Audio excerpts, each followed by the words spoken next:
হে everyone, কেমন আছো? I hope তোমরা সকলে ভালো আছো। চলো, 15টা রোজা সত্যিই দেখতে দেখতে চলে গেল। সময় যে কতটাই দ্রুতশীল, তার সাথে সাথে কিন্তু গতিশীল বটে, কি বলছো? আজকে সকালে আমরা গিয়েছিলাম একটু আমাদের কাজেই গিয়েছিলাম।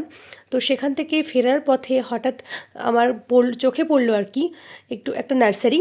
তো আমার কিছুদিন আগে একটা বেশ ইনডোর প্ল্যান্ট এনেছিলাম, তো সেটা আমার বিড়ালে নষ্ট করে দিয়েছে। তো তাই ভাবলাম কি যে একটা নিয়ে আসি। আর এই যে ফুল দেখছো, কত রকমের ফুল। ফুল কার না ভালো লাগে, ফুল তো অবশ্যই ভালো লাগে, তাই ওখানে গেলাম আর একটা ফুল একটা ফুল গাছ আর কি কিনে নিয়ে এলাম।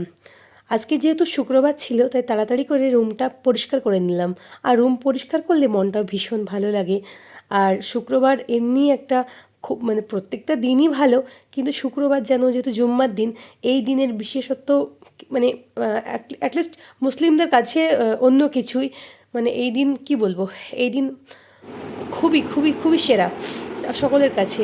এখানে নামাজ থেকে শুরু করে সব কিছুই, যাই হোক না কেন। চলো, তো আজকে যেহেতু শুক্রবার ছিল, শুধু শুক্রবার বলেই না, আর এই রোজার সময় তো একটু কোরআন শরীফ পড়াটা একটু হচ্ছে। এর আগে সেরকম সময়ও পাওয়া যায় না, আর হয়ে ওঠে না, কিন্তু এই সময় একটু কোরআন শরীফটা পড়ছি আর কি। আসলে কি বলতো, কোরআন কোরআন কারিম পড়লে একটু মনটা ভালো লাগে, আর যদি বুঝে পড়া যায় তাহলে ভালো লাগে।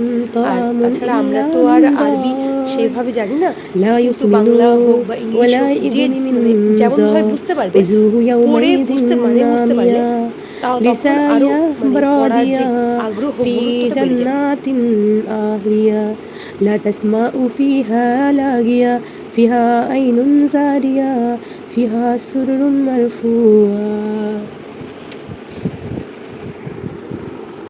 তারপরে সমস্ত নামাজ পড়ে নিচে এলাম। মায়ের শরীরটা একটু খারাপ আছে, তাই ভাবলাম যে রান্নাগুলো আমি করে দিই। ওই বাড়িতে যাওয়ার আবার ডাক চলে এসেছে। তো তাড়াহুড়ো করে জাস্ট আজকে একটু রান্না হয়েছিল। আর কি বলতো, এই রোজার মাসে না যে রান্নাটা রাতের জন্য হবে, সেটা কিন্তু ভোর রাতে আর খেতে ভালো লাগবে না, তাই অল্প অল্প করে রান্না করা হয়, কেননা এই সময় তো বেশি কিছু খাওয়া যায় না। তো এই যে দেখো, এখন মাছগুলোকে ভাজা হচ্ছে। মাছ হবে, টমেটো চাটনি হবে, ভাত হবে, আর তার সঙ্গে একটু আলু বেগুন শিম দিয়ে সবজি হবে, আর ডাল। আর ওইদিকে দুধ জাল হচ্ছে। তো এইগুলোই হচ্ছে, আর তার সঙ্গে তো থাকবেই ইফতারিতে যেগুলো জিনিস থাকার সেগুলো তো থাকবেই। এটা রাতে খাবার জন্য। আর দুধ তো না হলে ভালোই লাগে না, আর ভোর রাতে আমি একটু দুধটাই খাই। আর তাছাড়া অন্য কোনো তরকারি খেতে ভালো লাগে না। আর এখানে দেখো, এই যে বেগুন আর শিমের এই দেখতে সবজিটা পাচ্ছ, বানানোর এই জন্য ফুল এটাকে ভালো গাছটা করে ধুয়ে অনেক নিচ্ছি। দিন আগের এই আর গোলাপ দেখতে পাচ্ছ, গাছটা এদিকে দেখতে মাছটাও দেখতে বয়স হচ্ছে। হয়ে গিয়েছে, তো চলো, কিন্তু ফুল দেওয়া রান্নাবান্না আমি এখনো কমপ্লিট কমেনি। করে ফেললাম। তাই কথায় রান্নাবান্না আছে না, কমপ্লিট করার পুরনো পরে চাল আমরা একটু কিন্তু ভাতে গিয়েছিলাম বাড়ে। আমাদের বাগান, সবসময় পুরনো জিনিস, পুরনো বাগানে সম্পর্ককে পেঁপে আনতে যারা গেছিলাম। মানে ঝেড়ে ফেলে দেয়, সেগুলো কিন্তু ঠিক জিনিস নয়। আসলে পুরনো জিনিসটা কিন্তু থেকে যায়, হয়তো মাঝে মধ্যে ফিকে হয়ে যায় কোনো এক অজানা অজানা বা অচেনা একটা ঝাপটা কারণে, কিন্তু পুরনো সম্পর্কগুলো সত্যি খুবই স্পেশাল হয়ে থাকে, ঠিক ফুলের মতো। তাই গাছটাকে আমরা কেটে বাদ দিইনি, যে কেননা সে তো আমাদেরকে ফুল দেয়। যাই হোক, অনেক কথাই বলে ফেললাম। তো এই যে দেখতে পাচ্ছ, আমি আর এই যে বড়মশাই, আমরা দুজন চলে এলাম আমাদের আদরের বাগানে।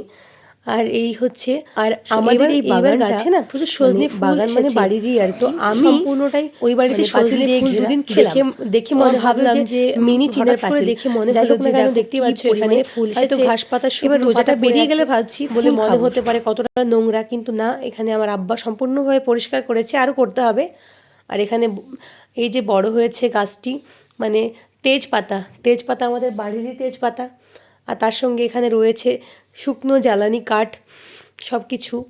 এখান থেকে প্রচুর জ্বালানি হয়, কিন্তু এত জ্বালানি আর কি কোনো কাজেই লাগে না আমাদের। যাই হোক না কেন, এখানে যে দেখো, এইবার গাছে কিন্তু প্রত্যেকটা গাছে, তাতে কি সজনে বলো আর তাতে কি লিচু বলো, সব ভালো মোল এসেছে। আর হাতে পেলাম একটা ছোট্ট সুন্দর পেঁপে। তো এই পেঁপেটা দেখে আমার খুব ভালো লাগলো, যে পুচকি পেঁপে, অথচ পেকে গেছে। আজকে যখন নার্সারি গিয়েছিলাম ফুল কিনতে, তখন ঠিক এইরকমই একটা ঝাউ গাছ টাইপের, জানি না ওর অ্যাকচুয়াল নামটা কি, ঝাউ গাছ বলে চালাচ্ছি। যাই হোক, ওটা একটা নেবো বলে আর নেওয়া হয়নি। তো সন্ধ্যা এইসব করতে করতে আমাদের ইফতারির সময় হয়ে গিয়েছিল। আর ইফতারির সময় যেহেতু হয়ে গিয়েছিল, তাড়াতাড়ি আমি ফলটা আগে কেটে নিয়েছিলাম।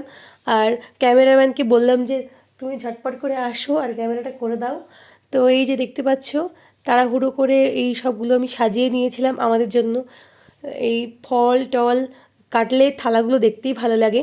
আজকে তোমাদেরকে আমি একটা জিজ্ঞাসা করছি, বলো তো, সব ফল দিলে কিন্তু মাঝখানে কোন ফল না দিলে থালাটা সম্পূর্ণ আধুরা আধুরা লাগে? এই কোয়েশ্চেনটা তোমাদের উদ্দেশ্যে ছুড়ে দিলাম, মানে ভালোবেসে আমি জিজ্ঞাসা করলাম। তোমরা অবশ্যই কমেন্টসে কিন্তু জানিও।